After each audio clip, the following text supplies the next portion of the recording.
But Savitri की अमावस्या के दिन ब्रह्मा जी के मुख से प्रकट हुआ है। सौभाग्यवती नारियां अखंड सौभाग्य के लिए बट सावित्री का व्रत आप लोग करते होंगे, कई लोग अखंड सौभाग्य के लिए करेंगे, क्योंकि इस बट के पेड़ के नीचे भगवान विष्णु शंकर जी से विनती करे थे वर के लिए, इसलिए अखंड सौभाग्य का देने वाला, जिसका प्रॉपर्टी का झगड़ा चल रहा हो, अदालत में कोई केस चल रहा हो, किसी भी चीज का केस, अदालत में अगर किसी भी चीज की अगर केस चल रहा है तो बड़ के पत्ते के ऊपर बालू मिट्टी का शिवलिंग बना, बालू रेत का, बड़ के पेड़ के नीचे ही उसकी पूजन करें, उस पे 3 चम्मच दही चढ़ा दें,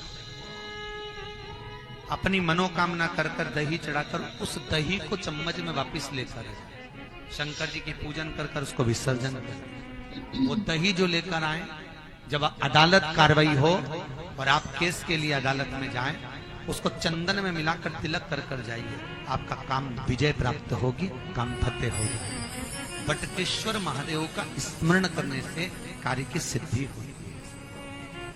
जिस बच्चे का एग्जाम में पास नहीं हो रहा हो, अच्छे नंबर नहीं आ रहे हो, वो भी इस दही का तिलक लगाकर जा सकता। बटकेश्वर ऐसे भगवान शिव विराजमान हैं। 16 श्रृंगार में नारी के हाथ की चूड़ी का कलर अलग हो सकता है, चूड़ी की डिजाइन अलग हो सकती है, चूड़ी अलग हो सकती है, चूड़ी महंगी सस्ती हो सकती है, मंगलसूत्र की कीमत ऊंची नीची हो सकती है, पांव की बिछुड़ी की कीमत ऊंची नीची हो सकती है, कान के कुंडल की कीमत ऊंची नीची हो सकती है। तुम्हारे शरीर पर जितने जितने 16 श्रृंगार हैं उसकी कीमत ऊंची नीची हो सकती है। केवल मंगलसूत्र की डिजाइन बदल सकती है, नाक की लौंग की डिजाइन बदल सकती है, कान के बुंदे की डिजाइन बदल सकती है, हाथ की चूड़ी की डिजाइन बदल सकती है, पांव की पायल की डिजाइन बदल सकती है। केवल नारी के 16 श्रृंगार में एक श्रृंगार ऐसा है जिसकी कीमत जो पहले थी वही कीमत आज तक है और उसकी डिजाइन आज तक नहीं बदली। वो मांग का सिंदूर है, एक जैसी डिजाइन है और एक जैसी कीमत है। सारे श्रृंगार की कीमत अलग, पर मांग में जो सिंदूर डाला जाता है वो एक कीमत का होता है, एक डिजाइन का होता है और एक जैसा होता है, और वो सबसे भारी होता है। सावित्री यमराज से कह रही है मेरे पति को छोड़ दो। यमराज कह रहा है सावित्री तेरा पति मर चुका है, मांग के सिंदूर को पोंछ दे। सावित्री कहती है पूरा श्रृंगार उतार दूंगी पर मांग का सिंदूर नहीं पूछने दूंगी। तब यमराज ने कहा जब तक तू मेरे मांग का अपनी मांग का सिंदूर नहीं उतारती तब तक तू मेरे पास नहीं आ सकती। भगवान यमराज से सावित्री ने कह दिया मैं भी तुझे वचन देती हूँ यमराज, मेरी मांग में जब तक सिंदूर है, जैसे सीता ने लाइन, लक्ष्मण जी ने लाइन खींच दी थी और सीता पार नहीं जा सकती थी, मैं भी तुझे वचन देती हूँ जब तक नारी की मांग में सिंदूर है तब तक तू उसके पति को उसके सामने लेकर नहीं जा सकता, ये भी मैं तुझे कह देती हूं। यमराज भैंसे पर सवार होकर सत्यवान को लेकर जा रहा था, सावित्री से वचन पर वचन चल रहे थे, अड़ के पेड़ के नीचे छोड़कर आए। क्या चाहिए तुझको, क्या चाहिए तुझको, क्या दूं मैं तुझको, कुछ मांग ले मुझसे। सावित्री कहती है क्या दोगे आप, मेरे पति के प्राण दे दो बस वापिस, और कुछ नहीं चाहिए। यमराज यमलोक में प्रवेश करने लगा, मांग के सिंदूर में से थोड़ा सा सिंदूर सावित्री ने केवल हाथ में लेकर अपनी बिंदी पर जो लगाया, सत्यवान को लेकर यमराज अंदर नहीं जा पाया, बाहर खड़े होकर कहता है मांग ले, मैं तुझे एक वचन नहीं, तू बोले तो मैं 2 वचन दे देता हूँ, तू बोले तो मैं 3 वचन दे देता हूँ, तू मांग क्या चाहिए। तब सावित्री ने कहा देना चाहते हो, हाँ। अब यमराज को लगा कि लालच में पड़ गई सावित्री, तब कहा पहला वचन दीजिए, मेरे अंधे सास ससुर के नेत्र वापिस आ जाएं। यमराज ने कहा तथास्तु। दूसरा वचन दीजिए, मेरे सास ससुर अपने पोता पोती का मुख देखें, यमराज ने कह दिया तथास्तु।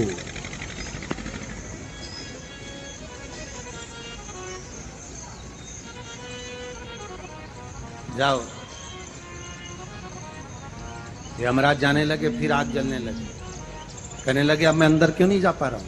सावित्री कहती है तुमने वर दिया है मेरे सास ससुर पोता पोती का मुख देखें, उनके बेटे को तुम ले जाओगे तो पोता पोती कहां से होगा। छोड़कर जाओ। लेकर आ गए।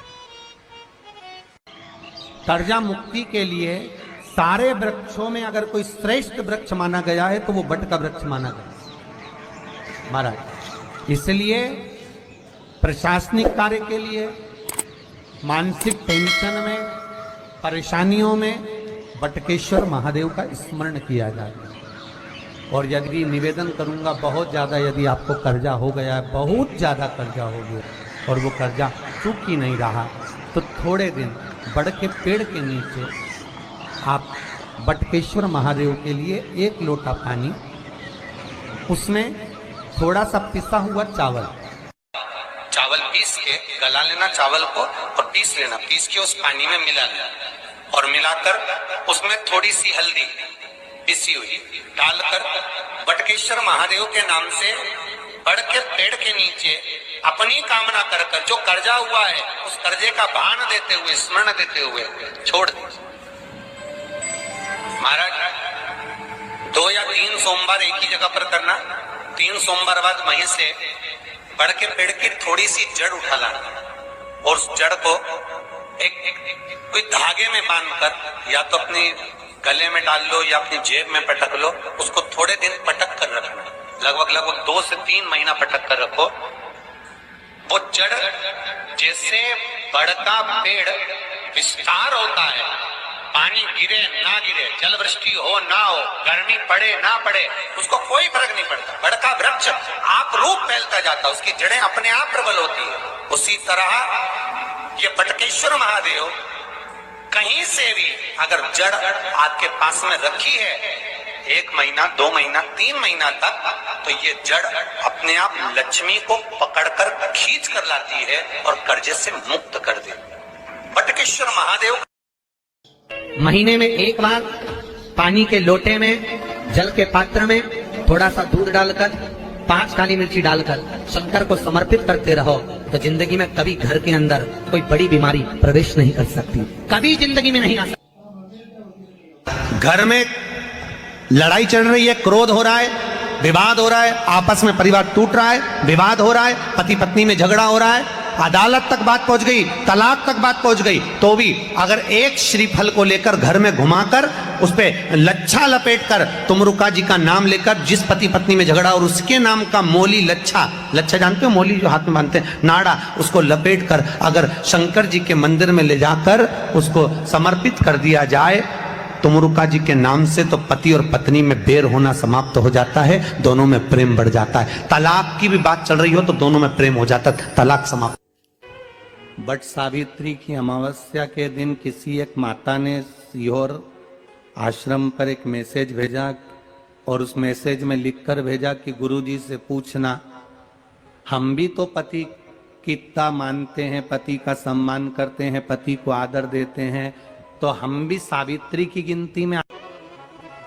सीहोर से मैसेज आया कि गुरुजी वो ऐसा ऐसा पूछा गया है, आप बताओ क्या कहना है। हमने कहा कह दो, जब बट सावित्री आती है तभी तुम पति को प्रणाम करती हो, जब दिवाली आती है तब पति को प्रणाम करती हो, जब करवा चौथ आती है तभी चलनी में मुंह देखती हो, बाकी के समय तो तुम जूड़ा बांध के ऐसी बोलती हो कि पति थर थर कांपता है।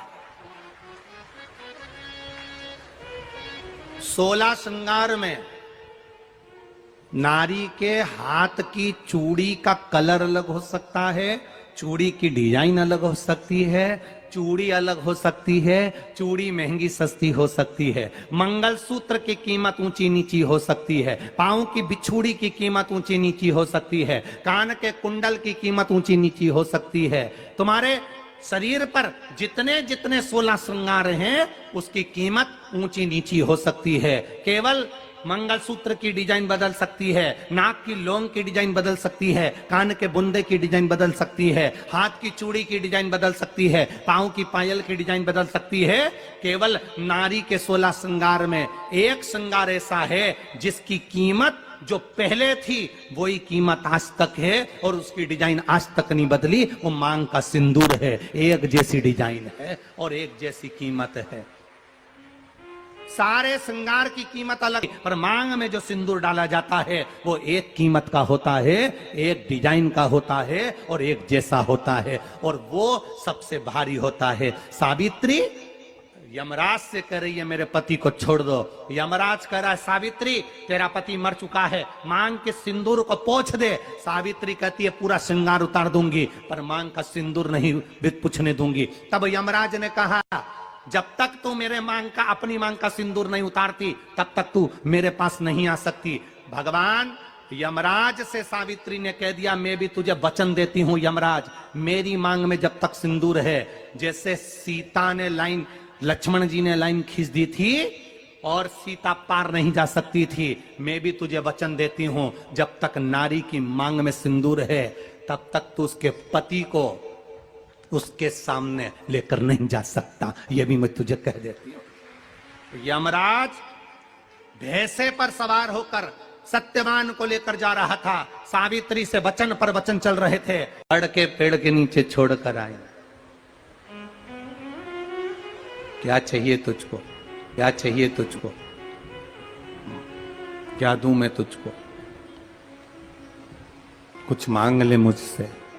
सावित्री कहती है क्या दोगे आप, मेरे पति के प्राण दे दो बस वापिस, और कुछ नहीं चाहिए। जब यमराज यमलोक में प्रवेश करने लगा, मांग के सिंदूर में से थोड़ा सा सिंदूर सावित्री ने केवल हाथ में लेकर अपनी बिंदी पर जो लगाया, सत्यवान को लेकर यमराज अंदर नहीं जा पाया। बाहर खड़े होकर कहता है मांग ले, मैं तुझे एक वचन नहीं, तू बोले तो मैं 2 वचन दे देता हूं, तू बोले तो मैं 3 वचन दे देता हूं, तू मांग क्या चाहिए। तब सावित्री ने कहा देना चाहते हो, हाँ। अब यमराज को लगा कि लालच में पड़ गई सावित्री, तब कहा पहला वचन दीजिए, मेरे अंधे सास ससुर के नेत्र वापिस आ जाएं। यमराज ने कहा तथास्तु। दूसरा वचन दीजिए, मेरे सास ससुर अपने पोता पोती का मुख देखें। यमराज ने कह दिया तथास्तु।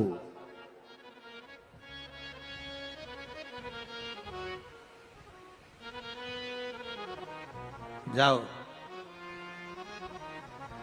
यमराज जाने लगे, फिर आग जलने लगी, कहने लगे अब मैं अंदर क्यों नहीं जा पा रहा हूं।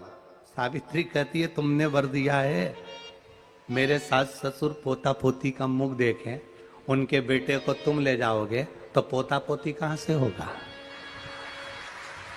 छोड़कर जाओ।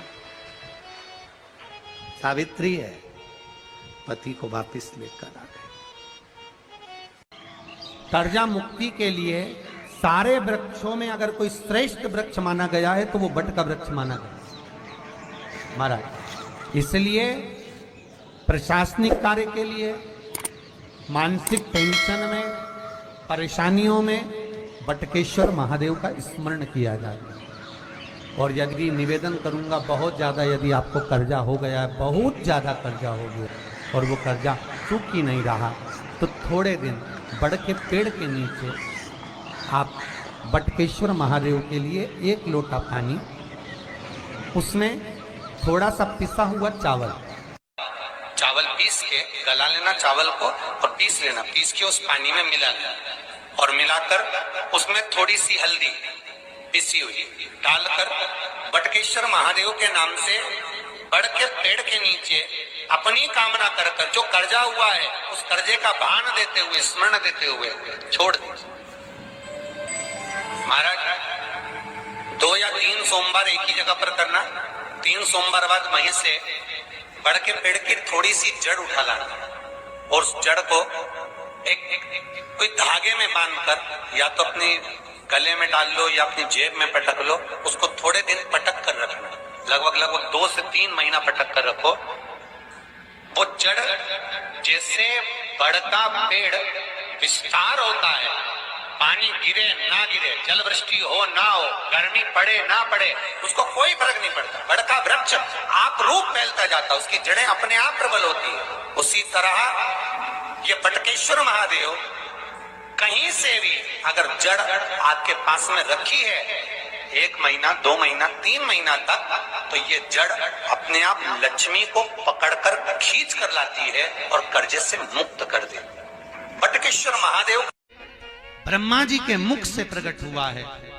सौभाग्यवती नारियां अखंड सौभाग्य के लिए बट सावित्री का व्रत आप लोग करते होंगे, कई लोग अखंड सौभाग्य के लिए करेंगे, क्योंकि इस बट के पेड़ के नीचे भगवान विष्णु शंकर जी से विनती करे थे वर के लिए, इसलिए अखंड सौभाग्य का देने वाला, जिसका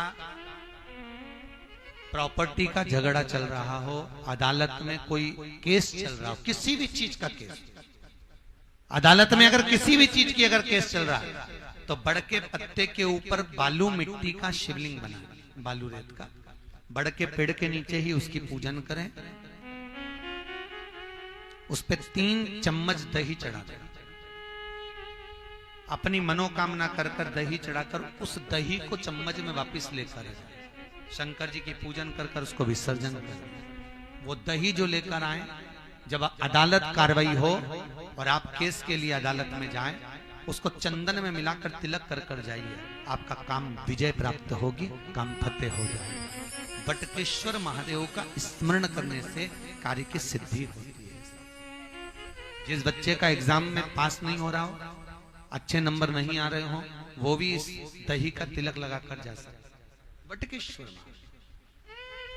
ऐसे भगवान शिव विराजमान हैं। आज की कथा बटकेश्वर महादेव पर विराम रहेगी। कल